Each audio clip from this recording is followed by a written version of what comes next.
Assalamualaikum warahmatullahi wabarakatuh. Assalam tani, semoga sehat dan sukses selalu. Kita jumpa lagi dengan channel ini.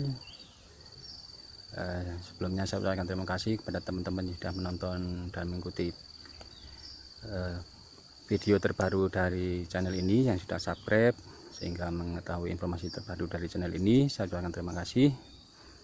Bagi yang belum subscribe, bisa subscribe sehingga membantu channel ini bisa berkembang. Baik, pada kesempatan kali ini kita akan berbagi informasi tentang hal apa sih yang harus dipahami kepada teman-teman petani kopi sebelum melakukan pemangkasan. Jadi sebelum kita melakukan pemangkasan, tentunya kita harus paham beberapa hal. Apa sih yang harus dipangkas dan hal lainnya tentunya yang berkaitan dengan pemangkasan, agar nantinya produktivitas kopi nantinya bisa stabil dan hasil tetap maksimal. Jadi langsung saja. Yang pertama, sebelum kita lanjutkan tentang hal apa yang harus dipahami oleh petani kopi sebelum melakukan pemangkasan, saya akan sedikit review ya. Jadi pemangkasan pada tanaman kopi itu ada 3 hal, yaitu pemangkasan bentuk, pemangkasan perawatan, dan pemangkasan rejuvenasi, yaitu atau pemangkasan peremajaan. Jadi kita harus paham itu apa pemangkasan yang akan kita lakukan itu, apakah pemangkasan perawatan, peremajaan, ataupun pemangkasan bentuk. Langsung saja hal-hal tersebut. Yang pertama yaitu waktu pemangkasan. Jadi kita harus tahu waktu yang tepat dalam kita melakukan pemangkasan. Jadi sebelum kita melakukan pemangkasan, kita harus menentukan waktu.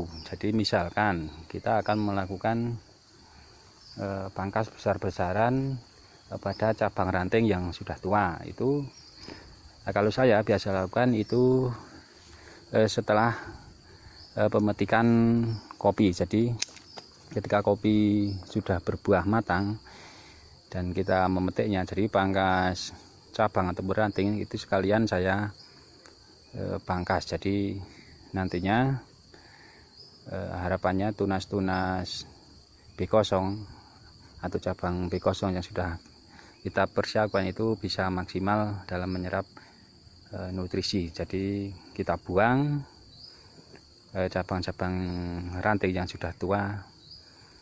Itu tujuannya untuk mendapatkan percabangan yang maksimal, yang baru. Yang selanjutnya, misalkan kita akan memangkas bentuk. Untuk pemangkasan bentuk itu dilakukan itu kalau bisa ya setelah penyambungan. Jadi setelah penyambungan itu tumbuh tunas ranting ataupun tunas raja, tergantung daripada proses penyambungan teman-teman. Jadi langsung kita melakukan pangkas bentuk. Jadi harapannya sudah memaksimalkan nantinya perkembangan atau pertumbuhan daripada kopi yang kita sambung. Ini contoh kopi yang baru saja kita sambung.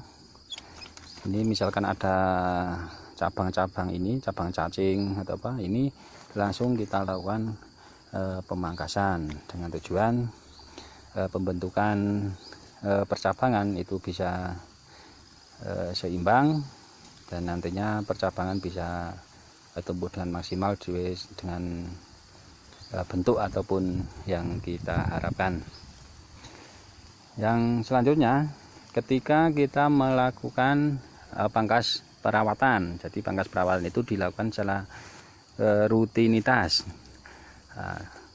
Itu harus sering-sering. Jadi ini tidak ada waktu yang ditentukan. Misalnya kita bisa melihat dari visual ketika pohon kopi sudah tumbuh tunas-tunas ranting, tunas ini cacing, ini harus kita pangkas terlebih di pasca buah masih muda kayak gini. Jadi harapannya itu nutrisi yang terserap dari pohon, dari akar itu bisa fokus untuk pembesaran buah. Jadinya nantinya buah bisa tumbuh sampai tua, sampai matang, dan hasil kopi bisa lebih maksimal dan optimal. Yang pertama itu waktu, yang kedua yaitu kita harus paham yang namanya tunas. Jadi tunas-tunas yang akan kita pangkas tentunya teman-teman semua harus tahu jenis-jenis tunasnya. Jadi misalkan ini ada tunas cacing. Jadi tunas cacing ini memang harus dibuang, karena ini kalau kita pelihara ini tetap tidak bisa tumbuh menjadi besar ataupun menghasilkan buah kopi yang bagus, karena dia tidak, dengan cirinya tidak mempunyai pupus lanjutan. Jadi dia akan mogok 2 atau 3 ruas sampai tua sekalipun. Biasanya tunas cacing ini tumbuh di sela-sela ataupun di kayak gini, di sela-sela buah kopi, celah dompolan ya. Jadi dia tumbuh kayak gini dan dia harus dibuang. Apabila kita mendapatkan tunas ataupun cabang produksi, yaitu kita harus paham juga. Kita harus memelihara.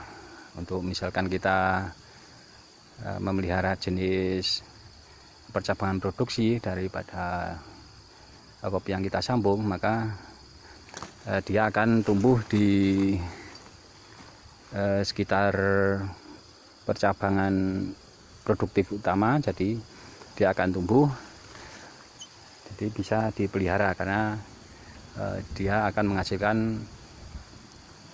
buah kopi nantinya.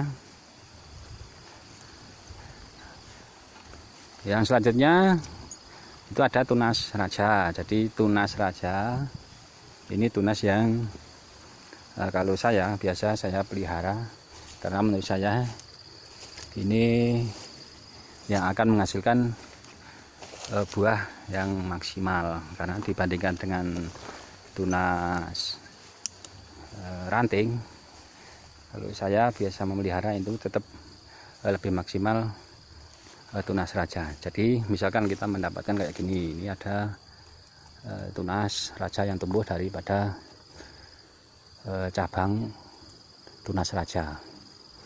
Jadi kita pelihara, kita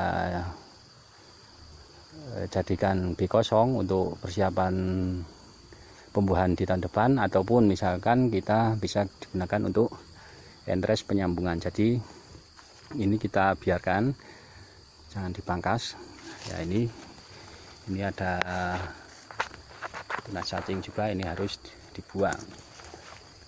Yang penting kita jeli dalam mengetahui jenis-jenis tunas. Jadi kalau misalkan kita belum tahu, kita asal pangkas saja, nantinya malah hasil kopi tidak maksimal. Jadi waktu itu sangat menentukan untuk keberhasilan ataupun melimpahnya hasil produktivitas kopi yang kita tanam. Dan juga kita harus memahami jenis-jenis tunas yang harus kita pangkas. Jadi kurang lebihnya itu 2 hal yang harus dipahami. Itu mudah-mudahan bermanfaat. Bagi teman-teman yang belum jelas bisa tanya di kolom komentar. Ini tunas air harus dibuang. Saya ucapkan terima kasih telah menonton. Cukup sekian. Wassalamualaikum warahmatullahi wabarakatuh.